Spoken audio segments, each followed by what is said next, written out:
Assalamualaikum. Apa kabar? Semoga kalian sehat-sehat saja. Menyajikan laporan hasil percobaan. Berikut langkah-langkah menyajikan teks laporan percobaan. 1. Menentukan judul percobaan sesuai dengan objek yang dipilih atau diputuskan. 2. Menyusun tujuan percobaan.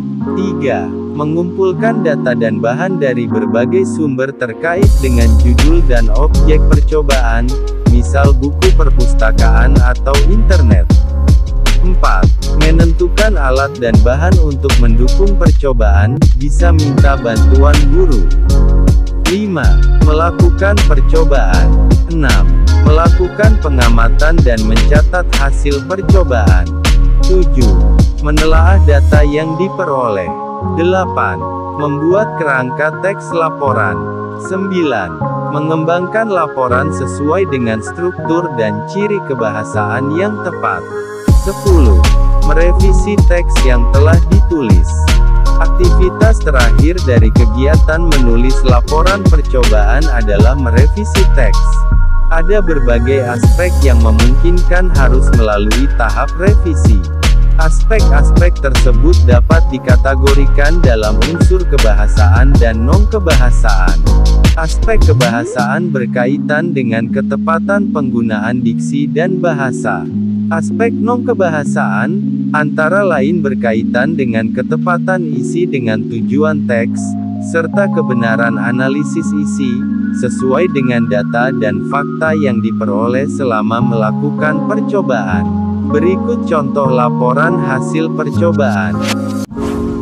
Laporan uji kandungan bahan makanan. A. Tujuan. Tujuan umum kegiatan uji coba zat makanan adalah kita dapat mengidentifikasi zat makanan yang terdapat di dalam bahan makanan yang telah ditentukan. Selanjutnya, melakukan uji zat-zat makanan terhadap bahan makanan. Secara mendetail, kita dapat melakukan hal-hal berikut. Mengidentifikasi dan mengelompokkan bahan-bahan makanan yang mengandung karbohidrat. Mengidentifikasi dan mengelompokkan bahan-bahan makanan yang mengandung lemak. Mengidentifikasi dan mengelompokkan bahan-bahan makanan yang mengandung protein. B. Dasar teori. Agar tubuh sehat dan tumbuh secara normal, ada 6 macam zat makanan yang dibutuhkan, yaitu karbohidrat, lemak, protein, mineral, vitamin, dan air. Keenam zat makanan tersebut dapat kita peroleh dari berbagai bahan makanan.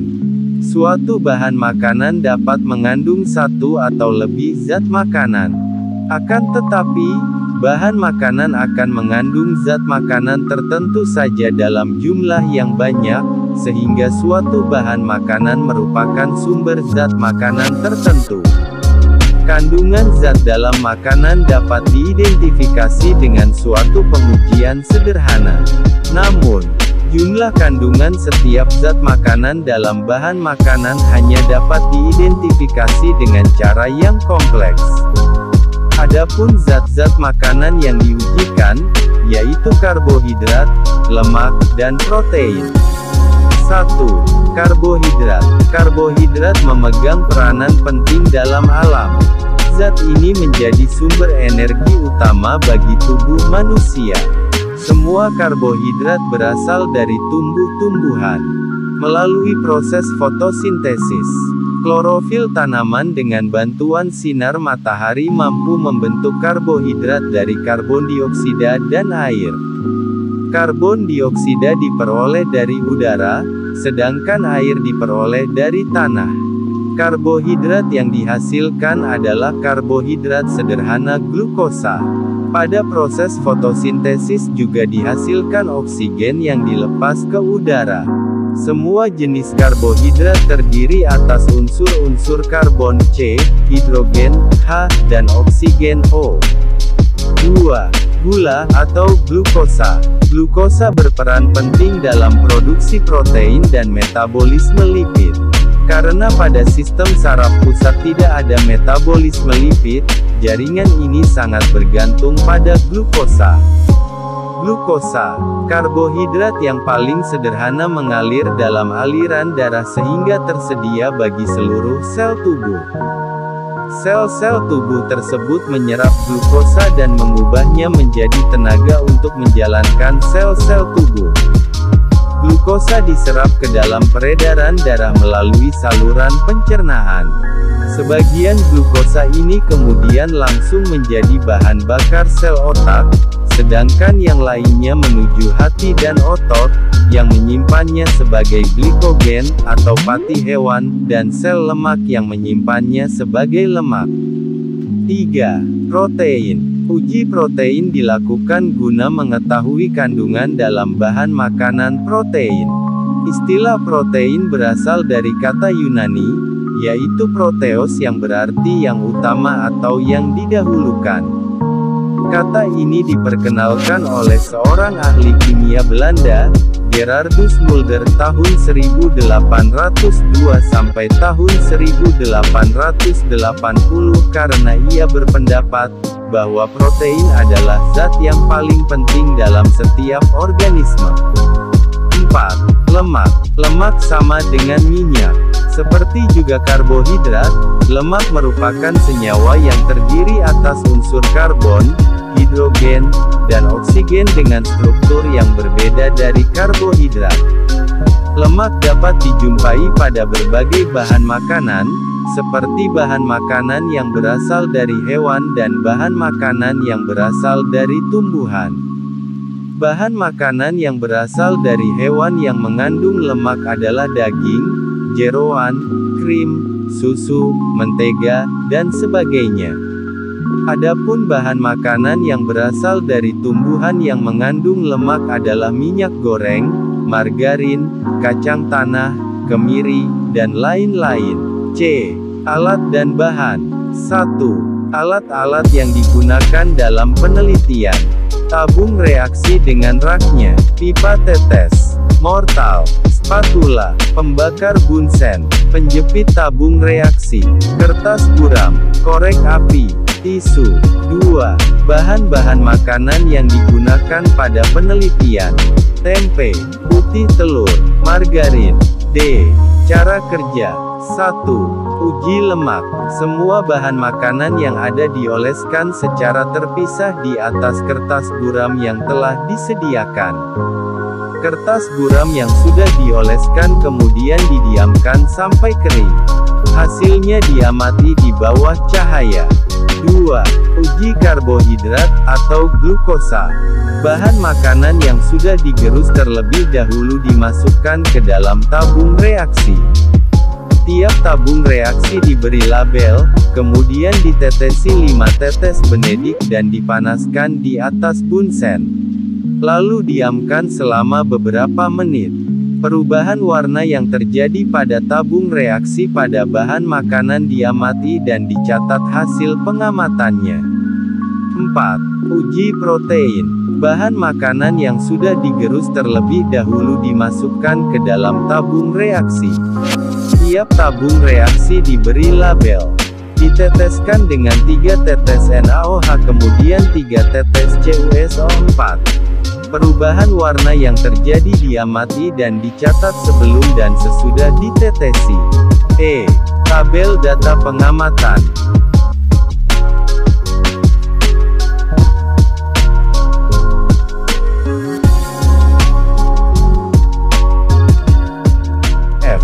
Pembahasan. Pada kegiatan praktikum ini, kita menggunakan reagen yang digunakan untuk mengetahui kandungan makanan. 1. Glugol adalah reagen yang digunakan untuk menguji apakah suatu makanan mengandung karbohidrat atau amilum. Bila makanan itu ditetesi lugol berubah menjadi biru hitam, maka makanan tersebut mengandung karbohidrat. Semakin gelap warnanya, semakin banyak karbohidrat yang terkandung di dalam makanan. 2. Diuret adalah reagen yang digunakan untuk menguji kandungan protein. Bila bahan makanan itu mengandung protein, maka setelah bereaksi dengan diuret akan menghasilkan warna ungu atau warna lembayung. Hal itu terjadi karena ada ikatan protein dengan diuret yang menghasilkan dasar reaksi kompleks koordinasi. 3. Benedik adalah reagen yang digunakan untuk menguji kandungan glukosa pada bahan makanan. Hasil reaksi menghasilkan warna merah bata, ketika reagen benedik dicampur dan dipanaskan dengan glukosa. Glukosa memiliki sebuah elektron untuk diberikan, tembaga, salah satu kandungan benedik, akan menerima elektron tersebut dan mengalami reduksi, sehingga terjadilah perubahan warna. 4. Kertas buram adalah bahan penguji pada kandungan lemak.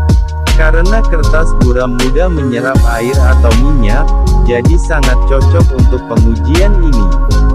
Pada pengujian lemak ini, makanan yang sudah ditumbuk dan dioleskan pada kertas buram, kemudian dipanaskan di atas pembakar spiritus, sehingga kandungan air mudah mengering. Jika ada noda transparan, maka bahan makanan tersebut mengandung lemak. Dari hasil pengamatan yang dilakukan, diperoleh hasil pengujian sebagai berikut. 1. Uji tempe. A. Uji amilum. Tempe ditetesi dengan reagen Lugol bereaksi dan menghasilkan warna putih kecoklatan. Hal ini membuktikan bahwa tempe tidak mengandung amilum. B. Uji protein. Tempe hanya sebagian mengandung protein karena ketika ditetesi dengan reagen biuret, warnanya menjadi setengah ungu. C. Uji glukosa. Tempe mengandung sedikit glukosa. Ketika ditetesi benedik dan dipanaskan di atas busen, warna berubah menjadi agak orange. D. Uji lemak. Ketika dioleskan pada kertas buram, tempe tidak meninggalkan noda transparan. Hal ini membuktikan bahwa tempe tidak memiliki kandungan lemak. 2. Uji putih telur. A. Uji amilum. Putih telur ditetesi dengan reagen Lugol bereaksi dan menghasilkan warna orange kecoklatan. Hal itu berarti tidak menunjukkan bahwa putih telur memiliki amilum, karena bila memiliki amilum, setelah diuji, seharusnya memiliki warna biru kehitaman. B. Uji protein. Putih telur mengandung protein, karena setelah ditetesi reagen biuret warna menjadi ungu. C. Uji glukosa. Putih telur ditetesi benedik, kemudian dipanaskan di atas bunsen, ternyata berwarna kuning kecoklatan. Hal itu menunjukkan bahwa putih telur mengandung sedikit glukosa. D. Uji lemak. Putih telur yang dioleskan pada kertas buram, tidak meninggalkan noda transparan. Hal ini menunjukkan, putih telur tidak mengandung lemak. 3. Uji margarin. Margarin hanya digunakan pada saat uji lemak. Hasil dari pengamatan yang didapatkan adalah, margarin memiliki kandungan lemak, karena ketika margarin dioleskan pada kertas buram, meninggalkan noda transparan. G. Jawaban pertanyaan. 1. Bahan apa sajakah yang mengandung glukosa dan apa buktinya? Bahan makanan yang mengandung glukosa adalah tempe. Pada tempe saat diteteskan benedik terjadi sedikit perubahan warna agak orange. 2. Bahan apa sajakah yang mengandung protein dan apa buktinya? Bahan makanan yang mengandung protein adalah putih telur. Perubahan warna menjadi ungu. 3. Bahan apa sajakah yang mengandung lemak dan apa buktinya? Bahan makanan yang mengandung lemak adalah margarin. Margarin sepenuhnya meninggalkan noda transparan pada kertas buram. H. Simpulan. Dari hasil percobaan yang dilakukan dapat ditarik kesimpulan sebagai berikut. 1. Bahan yang mengandung glukosa adalah tempe. 2. Bahan yang mengandung protein adalah putih telur. 3. Bahan yang mengandung lemak adalah margarin.